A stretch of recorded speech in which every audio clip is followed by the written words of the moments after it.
Hello everyone! Welcome to another episode of Girl Talk. This is still your host, Andi Pateña-Matheu. And we are now in the month of November. Can you believe that? It's the last 2 months of the year. And yeah, we just recently celebrated All Saints Day and All Souls Day. These are the days wherein we commemorate and remember our beloved departed. But for some of us, grief still lingers on in our hearts after losing our dear loved ones. So for today's episode, we are going to talk about the power of words and music in the process of our healing journey. And we have invited two amazing Bisaya artists who have also released their latest single about moving on and finding your own light. So we will find out who they are when we return here on Girl Talk.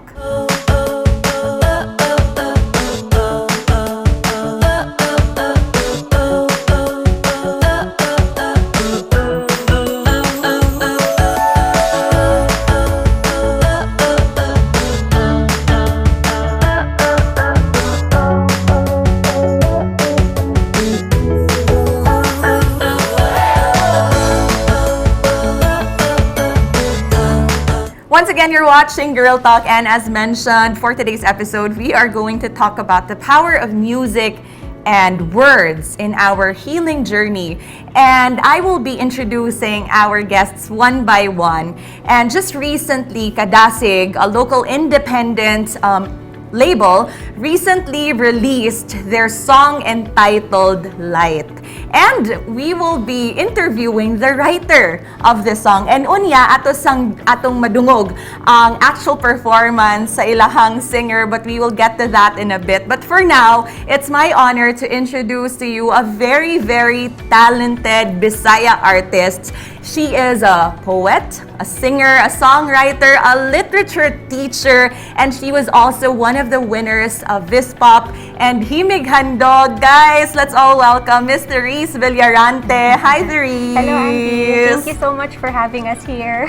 Thank you so much for joining us as well. It's been a while since I've seen you. Yes. By the way, nakalimot ko mention sa introduction, Therese, I would also like to call her the look-alike of Isa Calzado. You get that a lot, right? Oh, yeah. Beautiful inside and out yun si Therese. Kamusta man ka? I'm good. Really busy, but also very fulfilled with what I'm doing right now. So what's keeping you busy lately? Work as a teacher in CNU, and also mga poetry projects. I am King Kong, on top of the Empire State Building, waving the fighter planes away and telling everyone that you're mine. Mga mga song releases for this year. Nice. Therese, let's do a backtrack first of the history of your life as a writer and as an artist. When did you discover that you actually loved writing? I think it's always been there. I remember ang mama, she would always read me mga books when I was little. I remember crying over Bambi and being so amazed with kanang Little Mermaid, mga nga stories. And then I never thought that it could actually be a profession. It would be something that I would pursue later on. Because I always thought nga the profession nga dapat kuhaon is doctor, teacher, nurse, inana. Pero I just really fell in love with it. And I couldn't imagine one day not pursuing it or not being passionate about it. So apart from being a teacher, I also really decided to pursue the creative life. Yeah. Diba? Because this is what they always tell us back when we were kids, especially for conservative families, na you always have to pursue the practical professions that will give you income. Diba? Yes, yes. Because, diba, in a sense, especially here in the Philippines, medyo lisod yun if you earn solely from the arts, right? Because before we started, you said that you have to have a regular job to fund. Yes, tinuod. It's the responsible thing to do pod kay you cannot create if you're hungry. True. So dapat ka lang, you have the safety net, financial safety net, to be able to take risks pod creatively. So it has to go together, finances and also your passion. So it started with bedtime stories with your mother, but when did you start writing? Like how old were you? Professionally, I think pag-ulang. Pero as a kid, you yes. always loved to write poems or stories. I remember pag grade 3 na ako, napakoy notebook. And I would put all of my poems there and I would feel so proud sa akong mga sinuwat. And then, nanadyan siya, grade 3, grade 6. Even when I was in college, I would also really write. But only when I joined theater and then I met Jude Gitamundok, he really taught me how to write songs. And then, muna na siya, kanang ever since my collaborations with Jude Gitamundok, pinmin ako muswat og kanta. And then I decided nga, I really wanted to write poems and songs. And also even a combination of poetry and song. So what is it in writing that what does writing make you feel? It's really unexplainable. I really feel nga as a human being, there are no words for our experiences. Yeah. Like there really are no words for grief and loneliness and joy and love. Pero the amazing thing about also finding words nga as close as possible, you get to that feeling. It can be very empowering.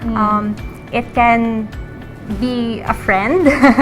It can make you feel less alone. Or for me, really, the act of writing is just being in awe of life.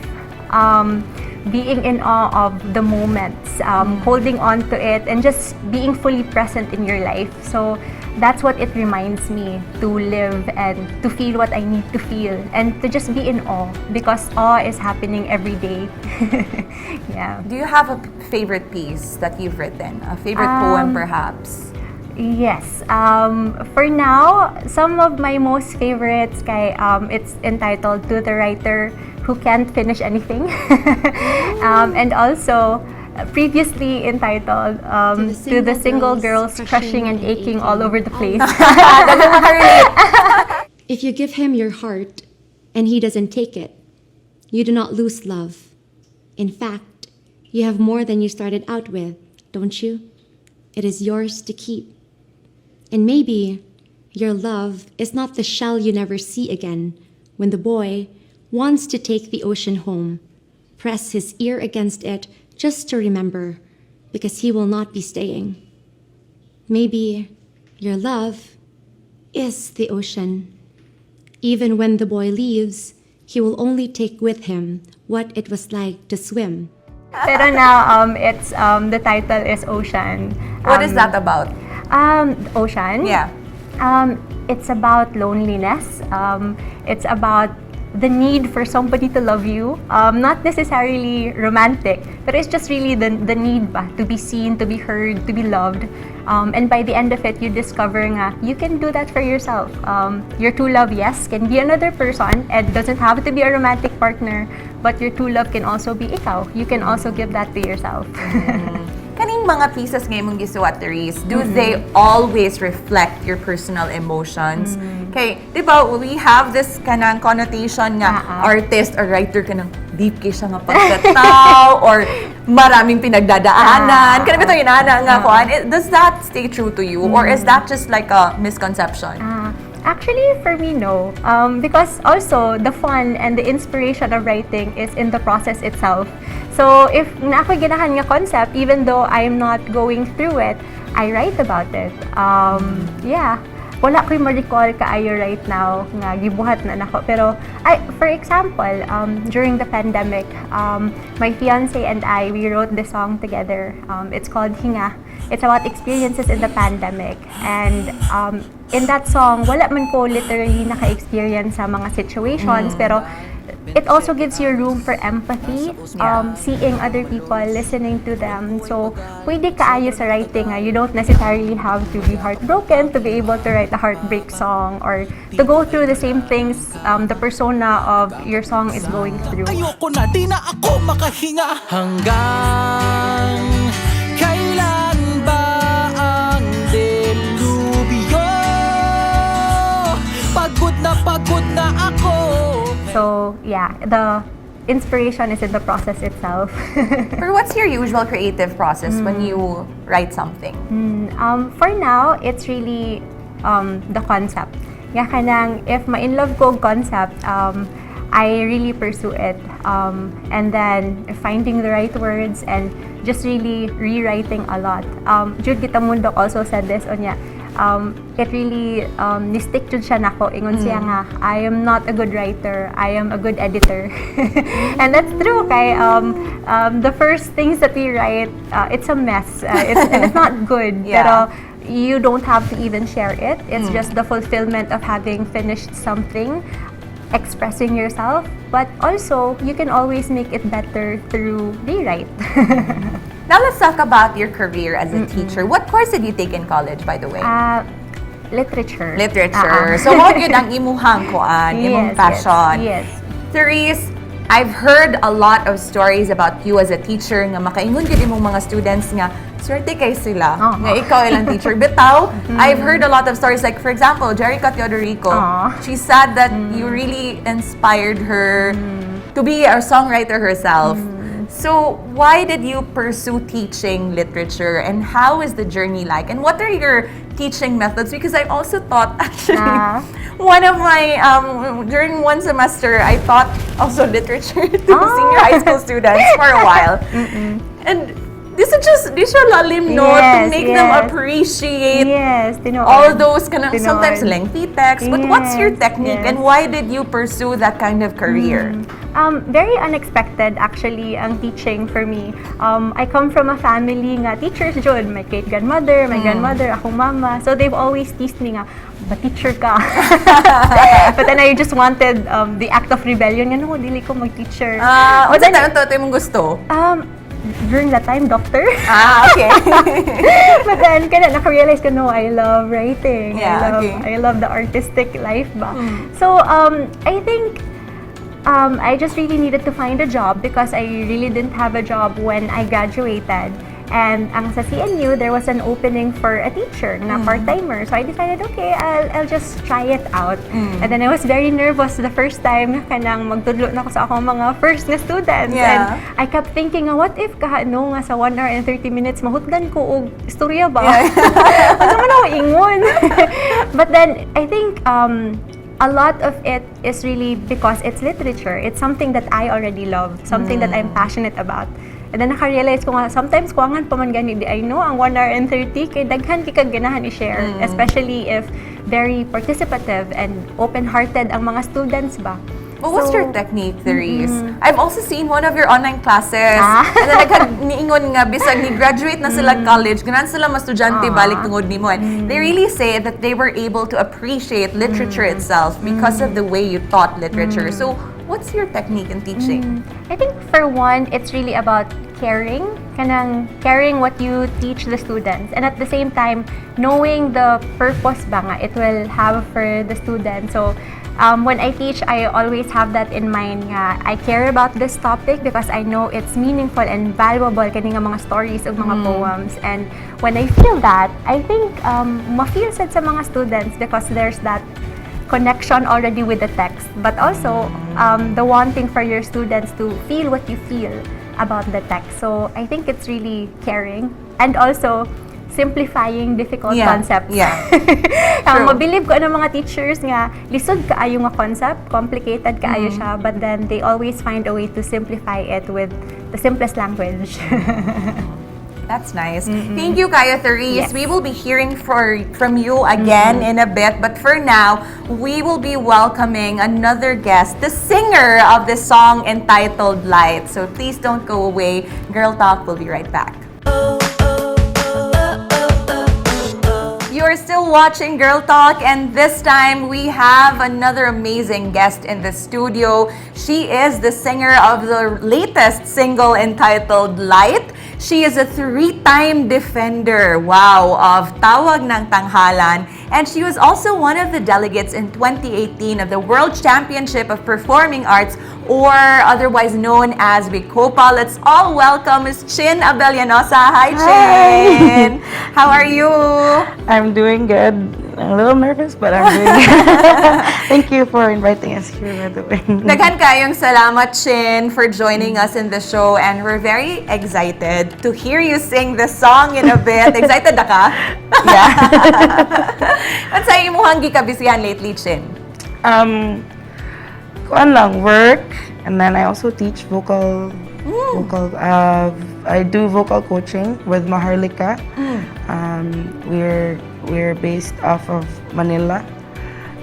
We actually teach like special kids. Oh, that's Yeah. nice. And then This is online. Online, yes. And then I also have like a few gigs.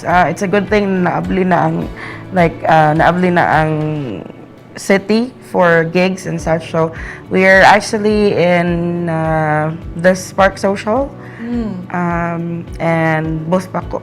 Nice. Yeah. No, at least no hinay-hinay na gyud Yeah. nga ni back to normal slightly. But I know it's not yet there, but we're getting there. Yeah, Diba? hopefully. What's your regular job, by the way? I'm actually working as a VA.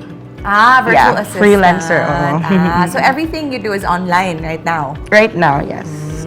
Tell us about how you started your singing career, Chin. Well, before katong bata pa ko, actually, my dad told me na I really gonna manguha sa kong mic, sorry. So when I was mangilog sa young, kong microphone. mangilog sa kong microphone. When I was like probably around 4 years old. So when my dad saw that I wanted to sing, we had like weekend practices lang, no, not really like professional training. And then it went like gikan diha nag leader ko na sa Flores, kanang mukanta ko sa Flores. So, and then in school, like if na yung mga competition, I actually compete in college as well. Actually, my first formal competition is TNT. Really? Yeah. But what's your go-to song for singing contests? I Will Always Love You. I Always Love You. By Whitney Houston. Yan example, big. Gamay lang. Yeah. If I should stay, I would only be in your way.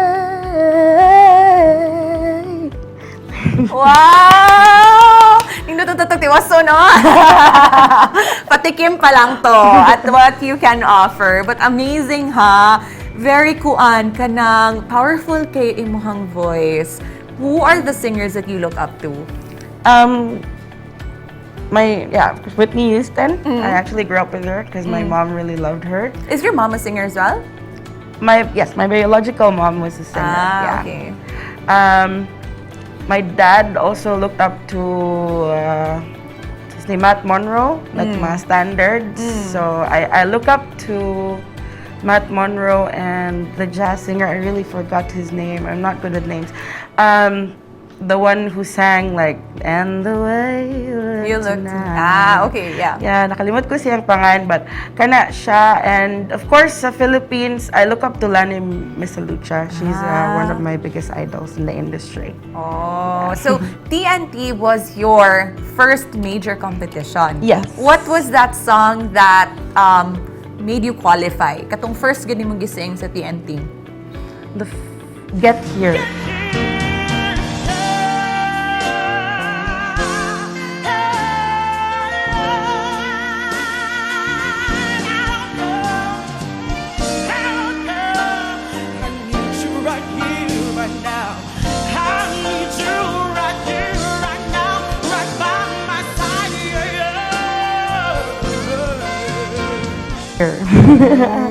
Violetta Adams. Yeah. How was the experience like? Being on national television wherein the whole Philippines is watching you. Honestly, at that time, it was really like grabe ang pressure. Grabe ang kanang, but the support of the people like in Cebu was really good. So it really like made me want to give my best more. Unsa to imong mga winning pieces sa TNT? Kanang Get Here, Miracle, Will You Still Love Me Tomorrow, o How Could an Angel Break My Heart.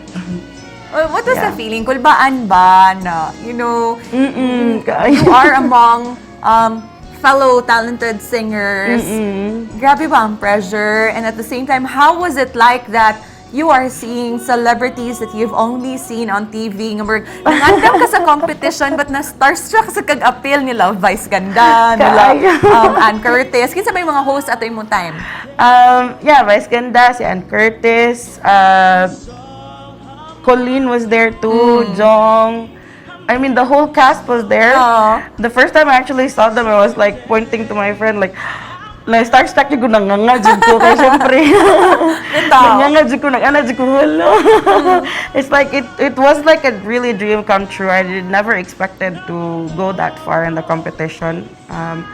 The story was, I wasn't even going to audition. It was my friend who was gonna audition. And then gikuyugan lang gid nako siya kay to boost his morale. Asa ka nag-audition ato? Sa Pacific Mall. So nag-hold of audition series sa Cebu. Pacific Mall, yeah. Di mo ka dati yung na nga stories like sa PBB or kanang mga mga gikuyugan ra niya ang nadala doon ang chaperone. So na pag-qualify nimo, how was that feeling like?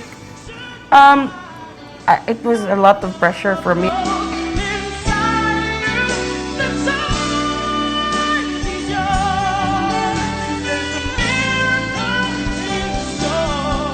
I mean, for 8 years, I actually never sang. I think after college, wala na gid ko ni kanta. Like, kanta ko like sa karaoke lang, or like family gatherings and stuff, or weddings, because that's really what I love to do. I love to sing at weddings. So, being in a environment na kanang grabe ang pressure o grabe ang competition is like very new to me. So, but at the end of the day, I was really grateful to be there because it's like a once in a lifetime experience for me. Yeah. Congratulations, ha. Thank you. Shin, you're a vocal coach as well. Yes. So what are these singing techniques that you usually teach your students, which you also apply as a singer yourself? We have Ray Henry, McCluskey, and the complete vocal technique. That's actually a very advanced module. While I'm teaching, because I'm new at it, while I'm teaching, I'm actually learning along the way. But yeah, I'm using it like how you make sure that you're supporting your breath and not dili mo gid na damage imong vocal cords and stuff like that. Yeah. So tagay daw mig mga basic tips lang in case nga ganahan sa day mo audition tawag na basic tips lang how to take care of your voice or how to be able to sing effectively. Yes, for taking care of your voice, you have to avoid caffeine. Anything that will make your throat dry, smoke, caffeine, alcohol, cold water, kay maka-restrict gina sa muscle flow sa imong vocal cords and everywhere else. For hagbong na jud mi ano. Yeah, singing is very physical, so you need to have at least 8 hours of rest. And always enunciate your words like e, yeah. So inana lang. And of course, when you sing, you have to really put the emotions there and enjoy on stage. Yeah, in Speaking general. of emotions, Jen, how has music helped you? Wow, music has helped me a lot. Music has helped me a lot in life. I mean, coming from a very, that's not really sad, but it's culturally here, or, you see like naagi mga broken family and stuff like that. And also in the love life area po, diba? So I think music, the way I've seen music is my friend. So when I hear a certain song, it reminds me a lot. It actually has helped me as well in healing and understanding things and understanding experiences.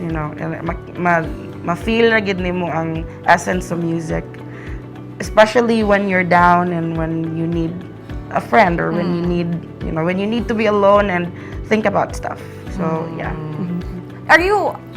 Do you experience a time wherein you are able to give an even more powerful performance if the emotions that's supposed to be reflected in the song are the exact same emotions that you personally feel? Yes, that's correct. Actually, when I recorded the song that Miss Therese wrote and Sir Jude, I was in that same exact spot. Yeah, so with how the song was. So right now I'm actually healing, I'm trying to see and love myself more. You know what? We're excited to hear more details about that journey and the whole recording experience and collaboration between Therese.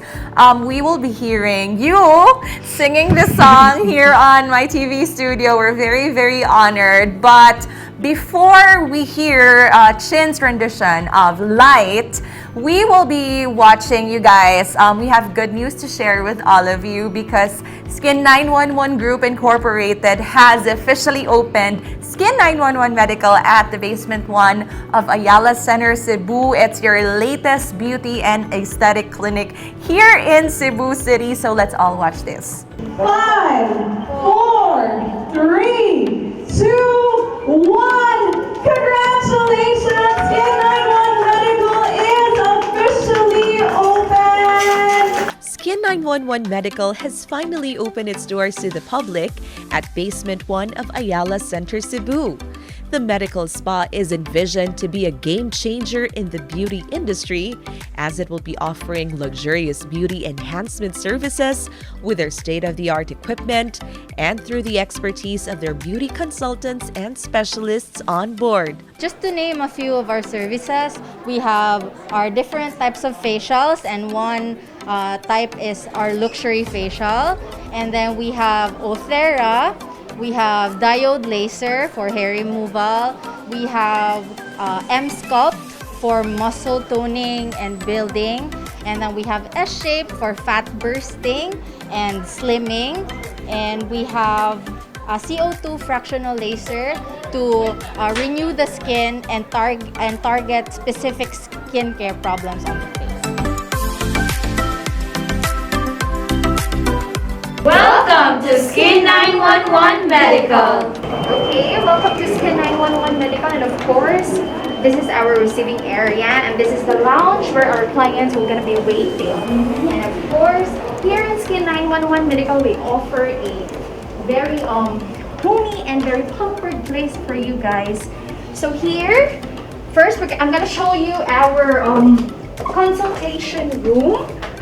So every client that we're going to have a service here is we're going to attend here to our consultation room. And of course, this area here, also our waiting lounge. And of course, we offer a good service. We offer a complimentary drinks to all our clients. And here, I am so excited to show you one of my favorite room here is our dripping area. And of course, next is I'm going to show you to our one of the biggest room that we have here. Everything here in Skin 911 Medical is new. Like as you can see, we offer this to our clients. We're gonna give them this kit, of course. And the next room that I'm going to show you is one of our facials room here, as you can see. So guys, I hope to see you soon here at Skin 911 Medical. And for those who would like to come here, please do like our page, Skin 911 Medical, for your appointment. Skin 911 Medical is under the wing of Skin 911 Group Incorporated and is a sister brand of the Skin 911 Facial Slimming Center with almost 30 branches all over the Philippines. So the main difference between Skin 911 Medical and our Skin 911, now identified as Skin 911 Premier branches, is that we offer new services. So we've listened to our clients with specific skincare goals and specific skincare problems, and we finally, through research and innovation, we found the perfect machines and services to offer so that we can cater to that.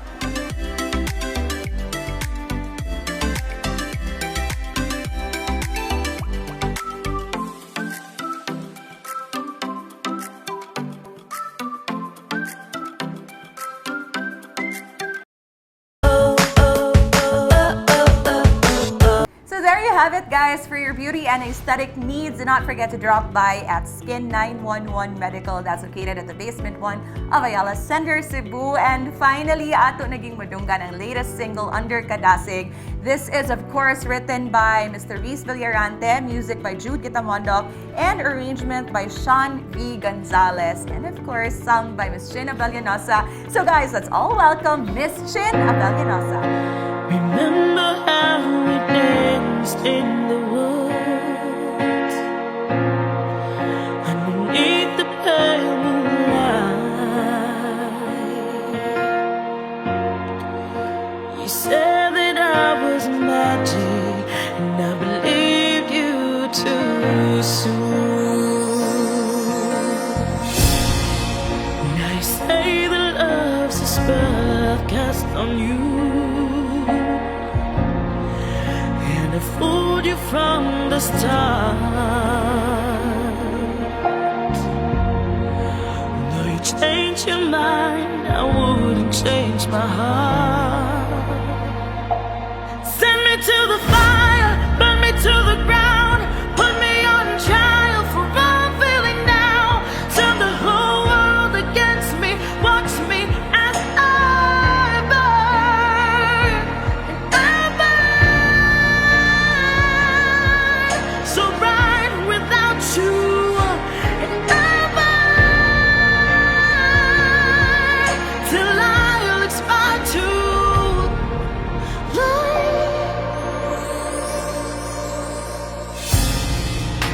Someday it'll hunt you how you never knew just who I really am. I thought you really loved me because I'm different. Now I find out by your brand you're beautiful, but let it be my curse. Oh, 'cause what you say don't really matter anymore. Send me to the fire, burn me to the ground, put me on trial for all I'm feeling now. Turn the whole world against me, watch me as I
Absolutely beautiful! Congratulations, Chin and Therese. Okay, so now let's talk about this new song. It's entitled Light. Why is this entitled this way? What is the message of the song, Therese? I think the song is really about harnessing the power of your own voice. The security in the love you have for oneself. So no matter unsa man ang external forces ba nga makes you think otherwise about how you feel about yourself, there should always be that security lang nga. You love yourself, and when it's dark outside, there is light within yourself. But does this stem out from a personal experience of yours? I think it's not necessarily a toxic relationship, pero maybe sometimes it's the toxic relationship you have with yourself. When you don't believe in yourself enough, or you just don't love yourself as you should, when you don't speak up and stand up for yourself. So I think na-inspired sa ko ani nga song, nga kanang I hope I always have this empowerment ba, this form of empowerment and this belief in myself. So yeah, I think the song is really a hopefulness. Tell us the story about when you wrote this song. Like, was it during the pandemic? Was there like a striking situation that inspired you to come up with the lyrics? I think most in itong gistoryaan yun nga, not necessarily something I was going through. Jude was just saying, we just finished writing songs for Girl with a Broken String, a project we had before. And then ingon siya nga, let's write something, a song, anything. And then moto, I just told him this concept about, inspired ko atong Salem witch hunt. Ganahan ko nga muswat og song about that. So yeah, the concept was about what the women during that time felt ba when they were called witches. Yeah. Unya ka nang, how do you, what is your experience ba kung ingon ana nga society ba always pins you as a witch even though you're not?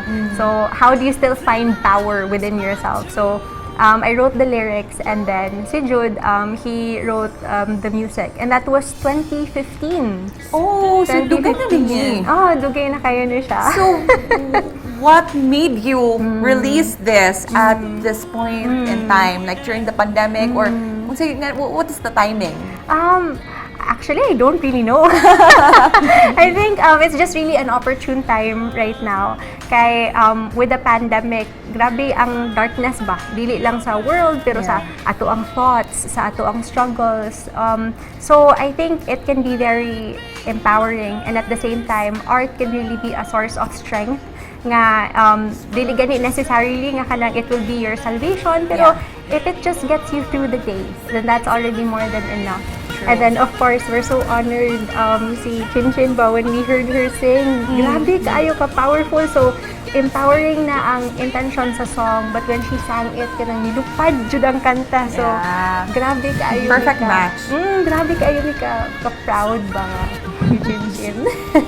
Shin, how is it like? Like, how did you get to contact her? Like, nganong siya man ang inyong gipili?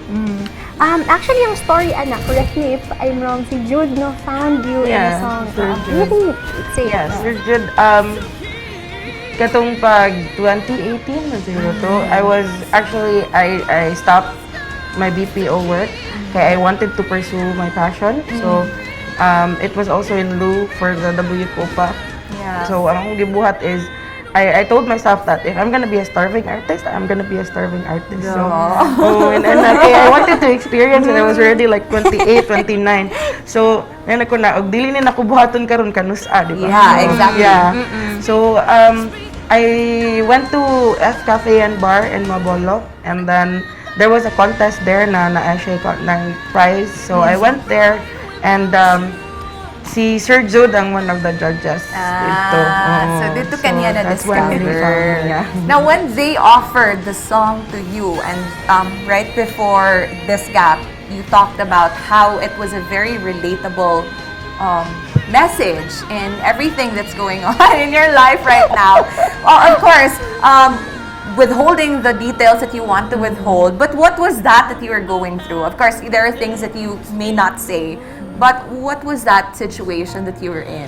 I think it was a situation where I actually managed to put another person more than my needs, more than Yeah. So it turned out to be a very bad situation in the end. So yeah, for me during that time it was a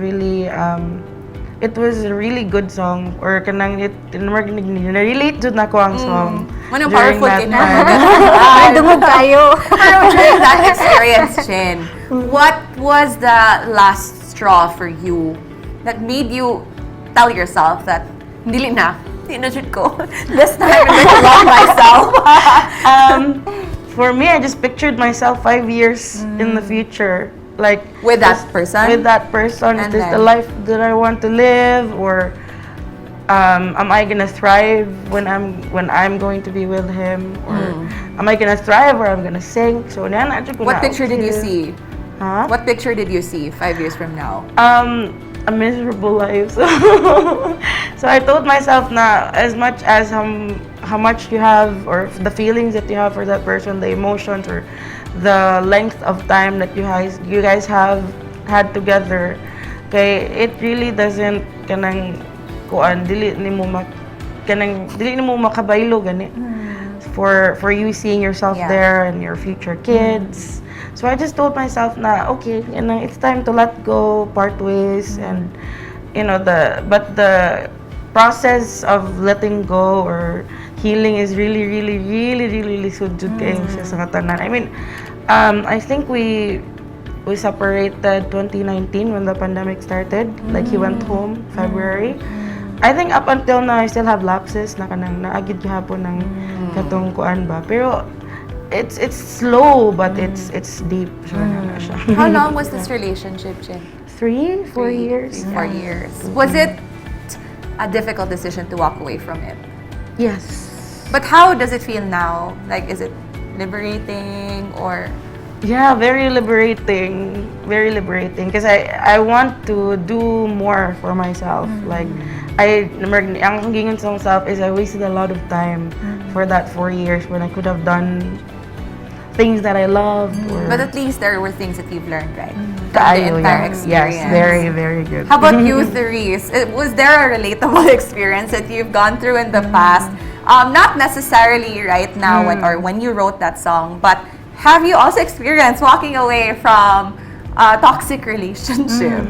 I think what I said a while ago nga kanang toxic relationship lang sa jud with myself ba. I have an anxiety disorder. So I've lost many opportunities because I was afraid. So kanang daghan og moments sa ako ang kinabuhi nga I just let go of good chances and opportunities tungod kay I didn't believe in myself enough. And I wanted that kind of power ba, nga you stand up for yourself, you speak up for yourself, and also, naamang good sad nga expectations sa society ba nga to be nice if you're a woman, even though it's already And then you harming always you. have to smile. Yes, di ba? Oo nga, even though it's making you uncomfortable or you're already in a dangerous situation, pero it's like we've been brought up ba nga to smile or be nice, and that shouldn't be the case. And up until now, kay struggle gihapon na nga kanang don't be nice. If you should be rightfully angry, then you should. Pero listen kay picture out na masuko. Na yung mga moments. You really have this sweet aura. Yeah, pero ganahan ko nga if dapat masuko ko. Yeah, kasi anger also creates better change, di ba? So yeah. Actually, I could relate to that also. It's also one of my weaknesses, not being really able to be angry. Yeah, express your anger, di ba? In a healthy way. Yeah. Pero in these instances, these situations that you've shared with us, how has the power of words and the power of music helped you in your healing journey? For me, it's really growth. It's allowed me to get to know myself. It's allowed me to see the world in a bigger perspective nga dako kay ang kalibutan, and when I read books I'm able to experience many lives. So like one lifetime is enough because with the stories nga you listen to and the stories that you read kay mas muta ko imong kalibutan, mas daghan kag tawo nga mga na-meet. So I feel like a person who's seen the world and who's known many people even though it's fictional. Pero it's also truth ba what these stories are telling. So na-change jud ang akong kinabuhi. Nidako ang akong kasing-kasing, nidako akong hunahuna. So it helps me become a better person and it gets me through the day and to live life to the fullest. Nice. Ikaw, Chen, how has the power of words and music become therapeutic for you? I guess even the simplest things like mag-gig ka, the idea that you're connecting to a lot of people and you see that they're actually like very emotional or reacting to your song or the song that you're singing. For me, music is a very universal language. You don't even need to like say hi to that person for you. When you sing and when you see their reaction, it actually gives me a lot of joy to see that. You know, it also gauges for you to know a lot of people as well. In words, I can say that music has really motivated me to be better, to do better in this world as well. And and now that I'm also teaching like special kids, it actually make me How has better. music helped them, Chin? I think it made them become more, more social, more adept to their surroundings. I think what I like most about teaching the kids is I can see that they've built confidence with themselves. Na they're very anxious and they're like their focus is not too much, but I can see a lot of kids that really love to sing. And when you tell them to sing, it's like, I will sing. So it's a joy to see them very happy with singing and music. Yeah. Fulfilling kayo, you're both teachers, and I bet that you would agree. One of the greatest fulfillments as a teacher is being able to see how your students have grown through the years. Sa ilang mga nakatunan sa inyo. Thank you kaayo, Chin and Therese. And siguro if you guys may have noticed, I always have a bias towards the arts. I always interview artists in the show because I feel that at this time wherein most people see the arts as non-essential, I just want to relay the message that it actually is. And especially this pandemic, all of us has turned to the arts, diba? For healing, for enlightenment. So daghan kayong salamat. One last word for aspiring artists before we say goodbye. What's your advice to those who want to be like you guys? For me, just lead a creative life. You don't have to be professionals. You don't have to be a professional writer or a professional singer, but just know that a creative life is living fully in moments and enjoying the world, enjoying yourself and other people. So I hope that whatever it is that sparks light in you, whatever it is that you enjoy, then you pursue it. Just allow yourself to live a creative life. Chin? Yeah, same goes for that. Never give up on your dreams. I mean, it's not really like the bigger concept of the dreams that we're looking at. Like you have to be in showbiz or have to be like somewhere else or something like that. Art is a very big form of expression, and it actually helps a lot mentally, emotionally, and psychologically. So for me, just don't give up on it. Like even though you see yourself struggling, you'd really see the light in art. Yeah.